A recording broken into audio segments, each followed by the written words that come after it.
fue curioso. 21 los dos. Me encanta que gente joven así como vosotros andéis Pues me alegra que en esa te mole. apertura. Hombre, es que no, la gente de vuestra edad no está conectada, está muy desconectada. Y es la gran mayoría, o sea, con la gente es como la apertura está en otro lugar. Entonces me gusta, me da esperanzas. Pues justo esto que vamos a mostrar ahora es como lo que más creemos, así de los razonamientos a los que hayamos llegado. Bueno, pues venga, vale. Guay.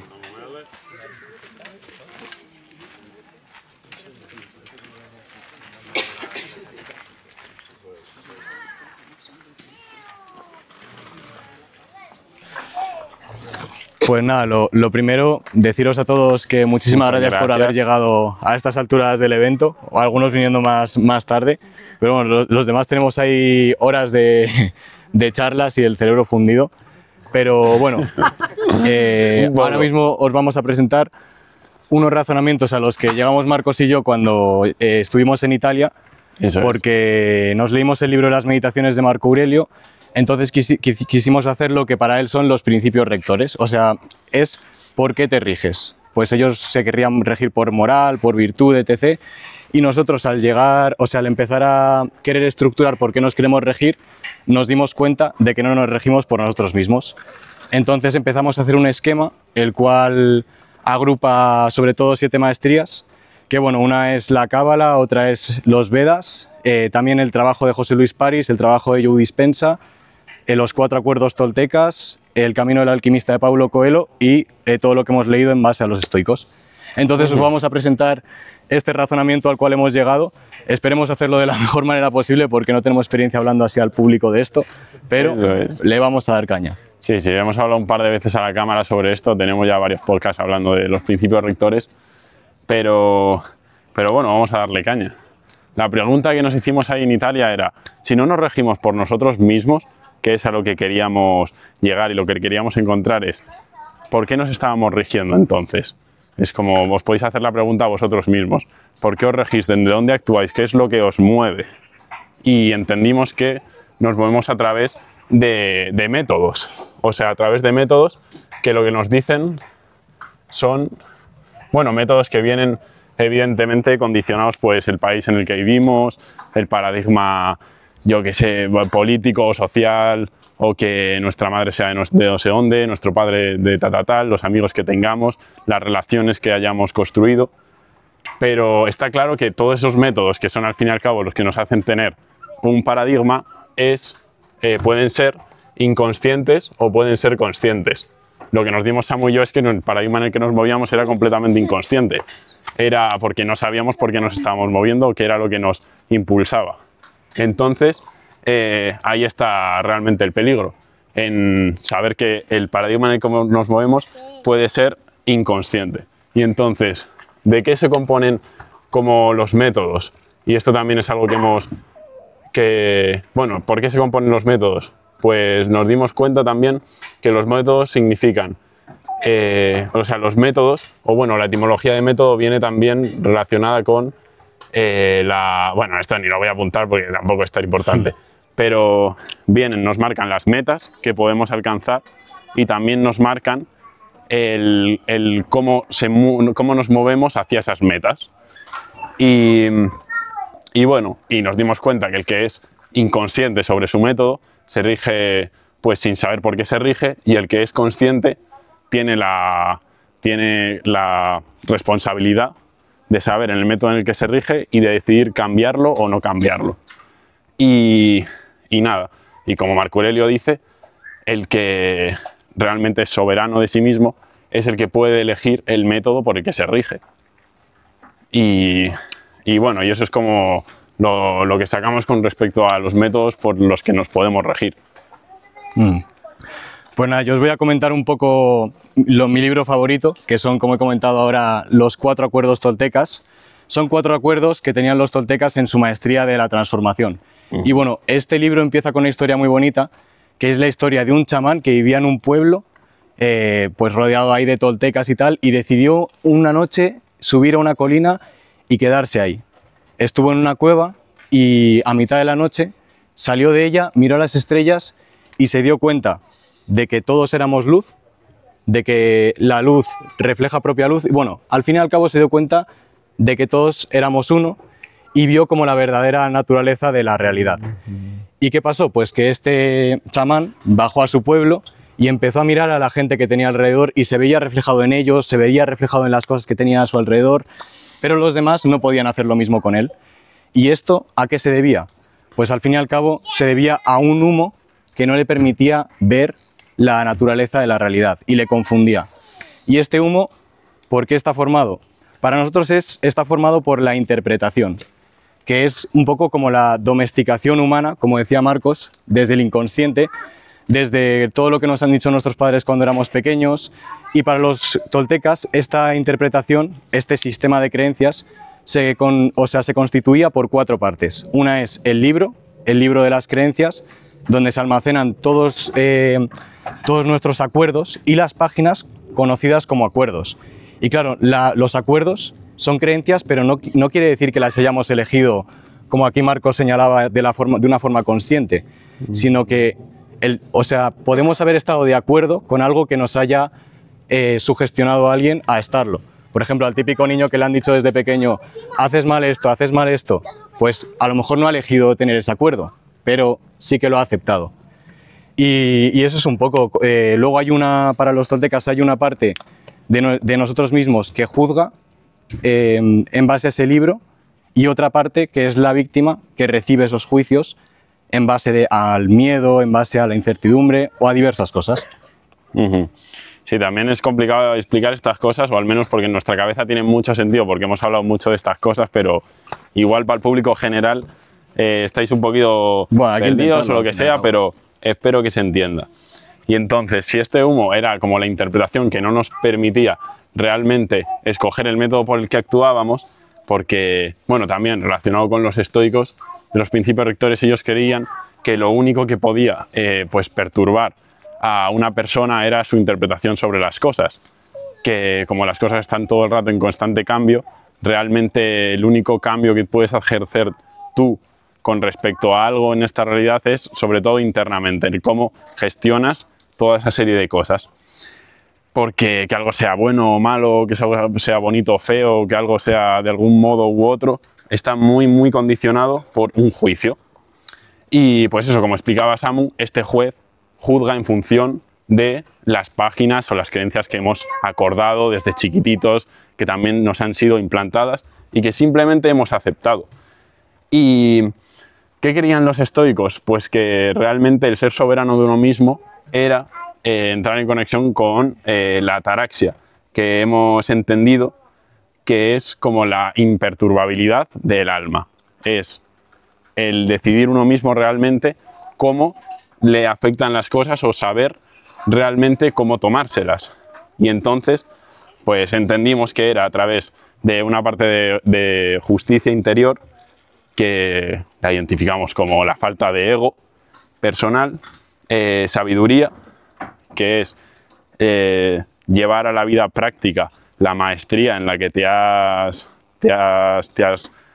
has entrenado, y luego la disciplina, que aquí hay una letra muy pequeña que no veo, pero la disciplina es de verdad la capacidad tú de decidir lo que vas a hacer sin ese condicionamiento de decir, es que ahora me apetece, ahora no me apetece.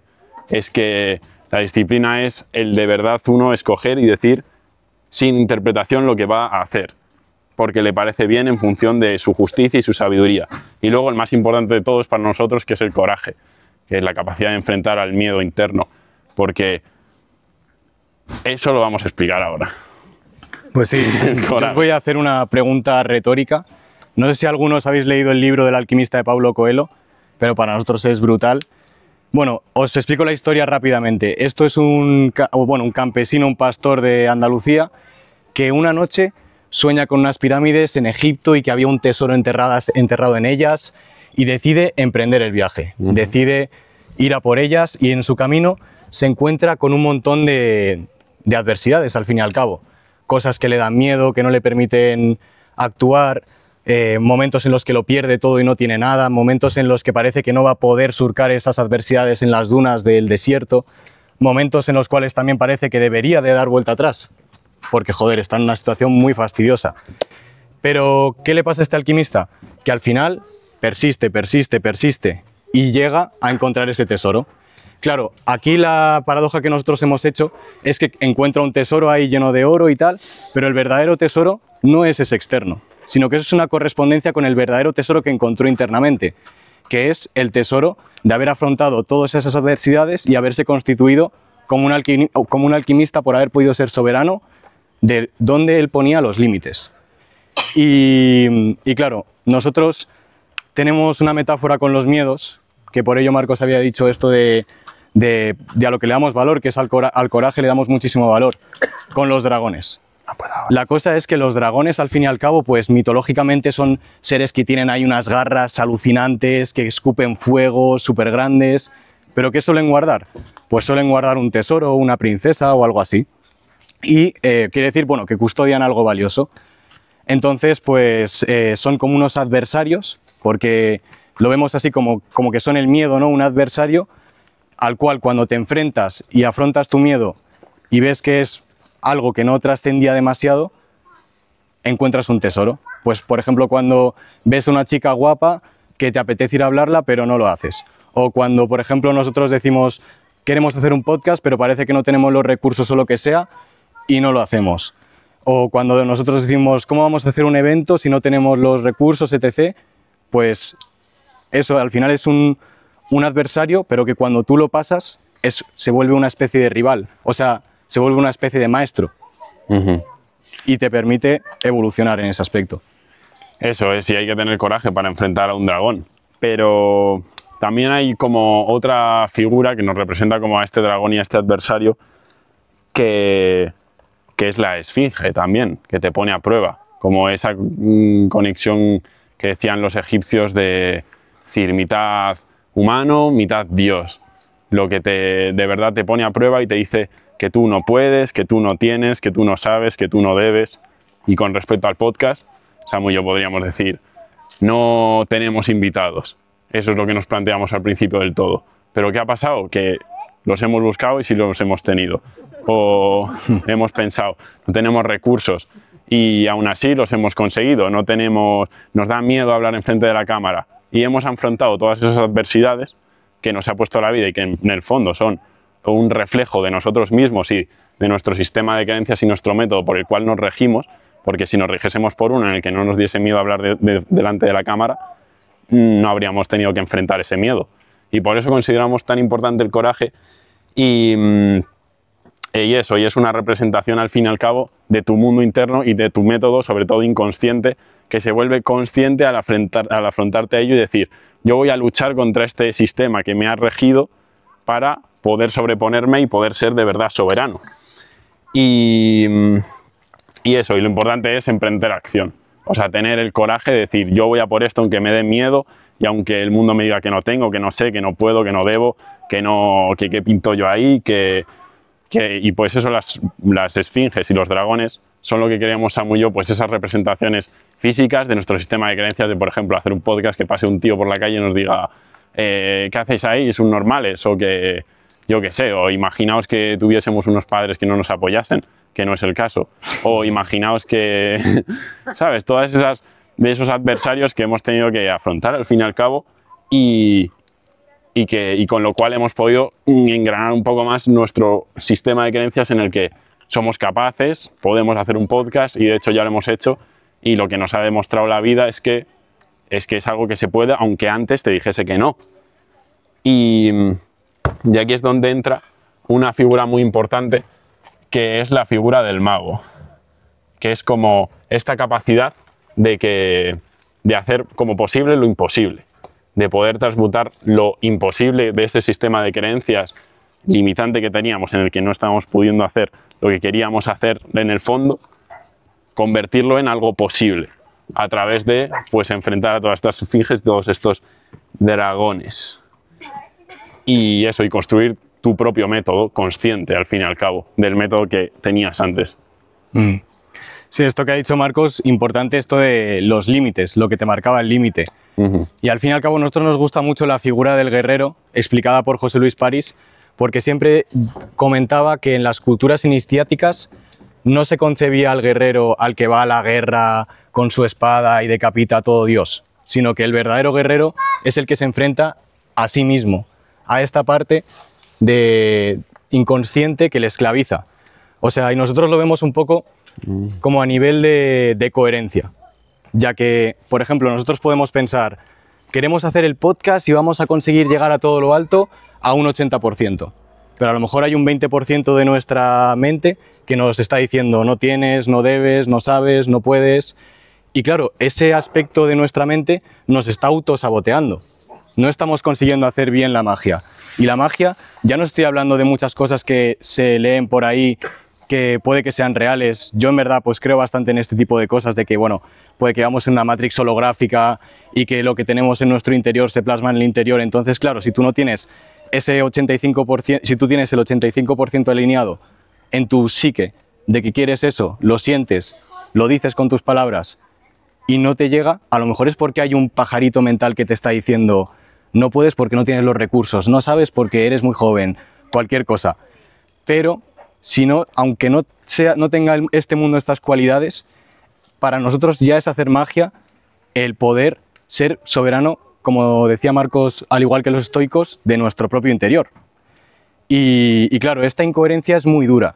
A ver, deja un momento el boli. Adelante. Hay, bueno, una cosa que también la hemos sacado de José Luis París, que comenta que cuando nosotros somos bebés, lo que nos pasa es que nos sentimos uno con nuestra madre.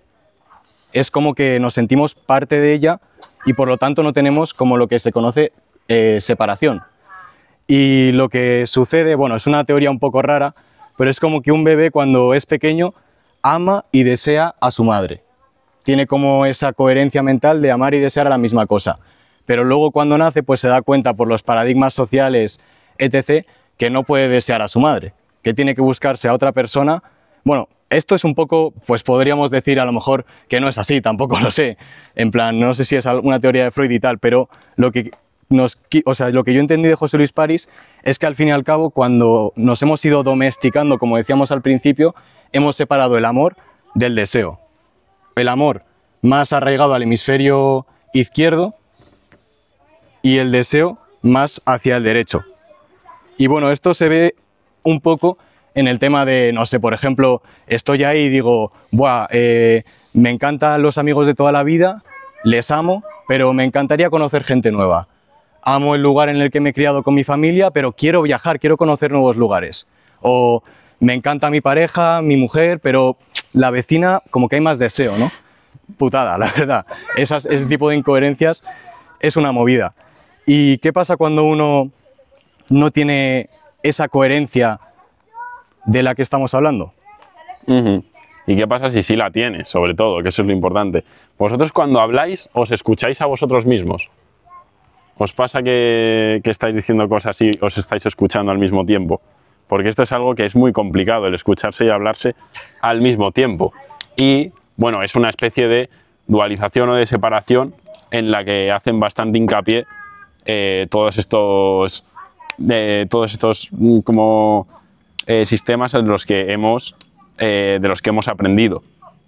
Y entonces, como es hemisferio izquierdo y hemisferio derecho, bueno, últimamente la verdad que ya hemos escuchado mucho de que eso, que no hay hemisferio derecho o hemisferio izquierdo, pero bueno, también hay una cosa muy importante, que es que nuestro cerebro, nuestro sistema de red neuronal, no se queda solo en el cerebro. Nuestro sistema de red neuronal llega hasta el corazón.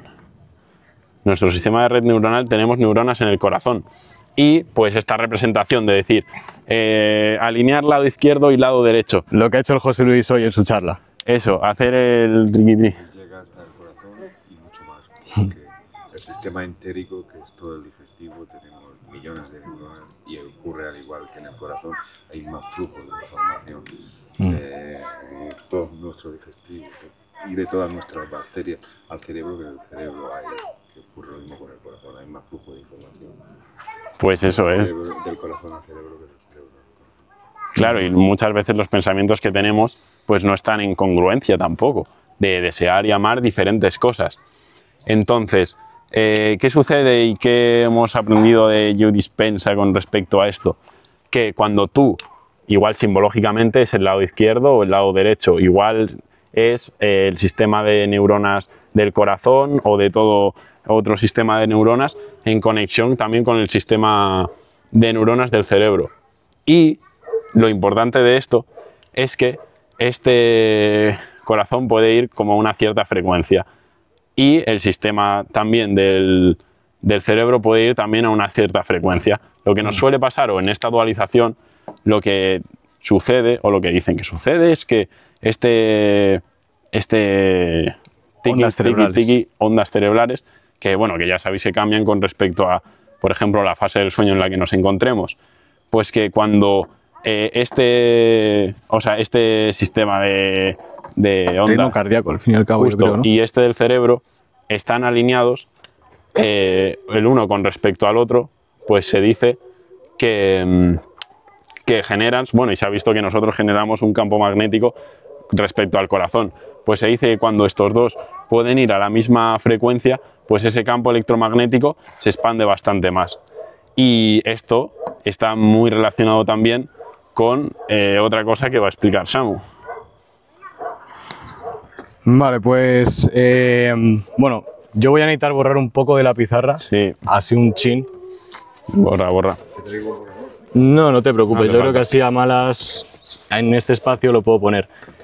Pues bueno, es lo que estábamos diciendo antes, o sea, al fin y al cabo, ¿qué es esto? Cuando tú tienes esa parte más femenina, esa parte más masculina desalineadas, generas, pues bueno, incoherencia, desgraciadamente.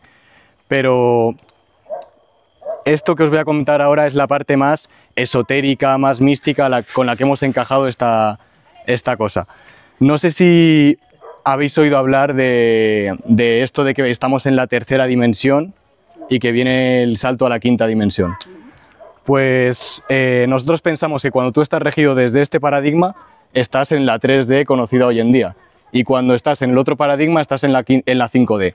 Pero claro, hicimos una asociación curiosa en base a esto. Muchas gracias. En el libro de los chakras de Osho comentan pues qué cuerpos están relacionados con qué chakras. Y bueno, justo el chakra del corazón es el del cuerpo psíquico que comentaba. Y claro, esto, lo que alinea este chakra o este cuerpo psíquico es el tener certeza y no duda. O sea, al fin y al cabo, pues el no tener ni incoherencia, sino tener coherencia y, como hemos dicho antes, pues no tener miedo y que no te perturbe este tipo de cosas y ser, como decía Marcos al principio, consciente y soberano de tus acciones en lo cotidiano.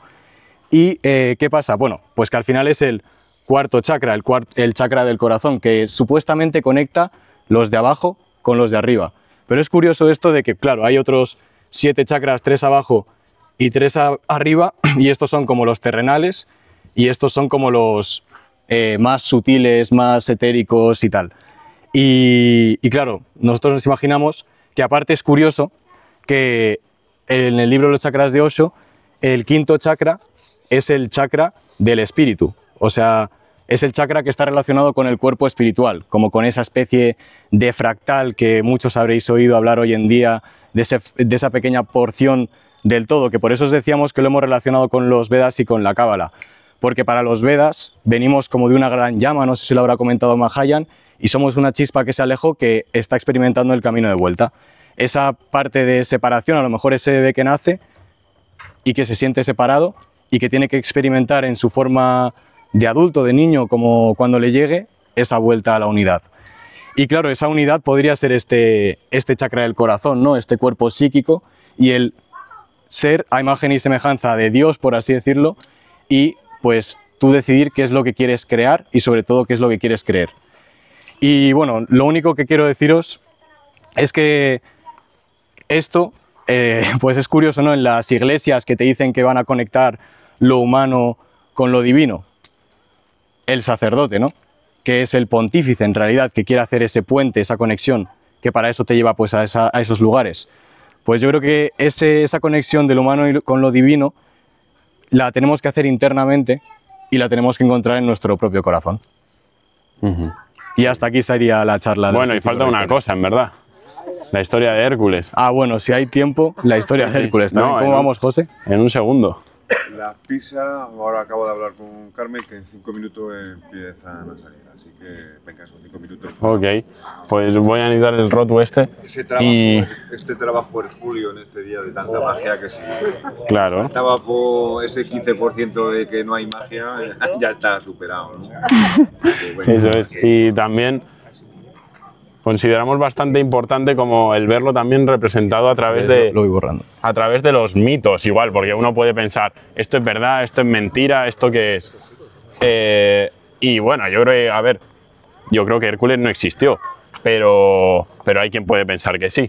Y bueno, y Hércules es como que hace este camino, más o menos del que hablamos Samu y yo, con respecto a que él realmente parte, como podríamos decir, de esa llama o de ese fractal que puede representarse como el hijo de Zeus, el hijo de un dios. Él al fin y al cabo tenía un camino interno muy potente y a través de también la interpretación, porque pues era una noche, él emborracha y mata a toda su familia, pasa por esa super noche oscura y a través después del oráculo, esto no lo voy a necesitar en verdad, y a través después del oráculo pues hace 12 trabajos, que bueno, tarda 12 años, pero lo importante es que son trabajos que son fuera del ego, son trabajos para el resto, no son trabajos para sí mismo. Son trabajos, se va al fin y al cabo como a depurar o a hacer un bien para el resto a través de pruebas que a priori son imposibles, que todo su sistema de creencias o todo el paradigma le diría que es imposible que acuchille a un león invulnerable o que acabe con un dragón al que cuantas más cabezas le cortas más salen. Y bueno, al final lo consigue también porque es el hijo de Zeus y porque es un máquina y porque sobre todo lo enfrenta. Y haciendo un bien para el resto, al fin y al cabo, también lo que consigue es como trascender al Olimpo y llegar al Olimpo, que es ese camino de decir, ostras, es que he roto mi paradigma generado sobre todo por esa interpretación de creer que su mujer y sus hijos eran los enemigos y bueno, y como trascender y desde ahí actuar, después la historia de Hércules, pues actuar en bien de todos, haciendo el bien y sobre todo haciendo cosas que a priori son imposibles. Pero sí, esto es como las cosas en las que estamos metidos Samu y yo ahora, pensando Sí, todas estas cosas. Lo curioso de la historia de Hércules también es que al Hércules realizar ese camino, como dice Marcos, enfrentar los límites y hacer algo un poco espiritual, ¿no? Como que si todos entendiésemos que somos un fractal, no nos querríamos el bien para los demás. Entonces junta esas dos cualidades y tras realizar esas pruebas se conforma como un verdadero dios del Olimpo y accede a la verdadera divinidad, porque antes era un semidios. Eso es, hace el mismo de puente, no necesita nada externo como podría ser alguien en la iglesia o como podría ser conseguir alguna cosa, sino que la transmutación es interna a su nivel de creencias y a su nivel de realmente enfrentarse con su propio reflejo y con lo que le dicen que es imposible y lo que es posible, y lo que debe y no debe, y lo que sabe y no sabe, y todas esas cosas. Pero sí, ¿tú quieres comentar algo más, Samu?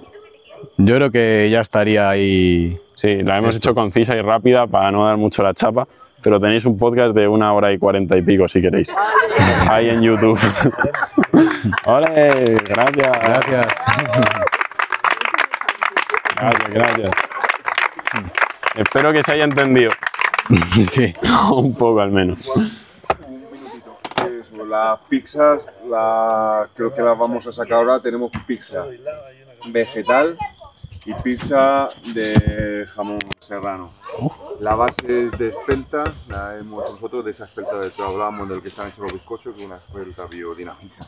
Y pues eso, que comemos ahí en un ratino. No nos hinchemos mucho, que el late dance ese que nos viene preparado otoño, el fresquito que empieza a hacer nos lo vamos a quitar echando leche. Seguro. Así que eso, que las pizzas, no sé si ahora os digo, o pasáis por allí, os damos el trocito de Me coges pizza, los micros, voy a recoger la cámara. Dale. Estamos como cuánto tiempo antes de la late dance. Damos media horita así para comer, cenar un poquito. Sí, yo creo que sí, así, a ver. Venga, y luego, Toño, la lanes, que tengo ganas ya de...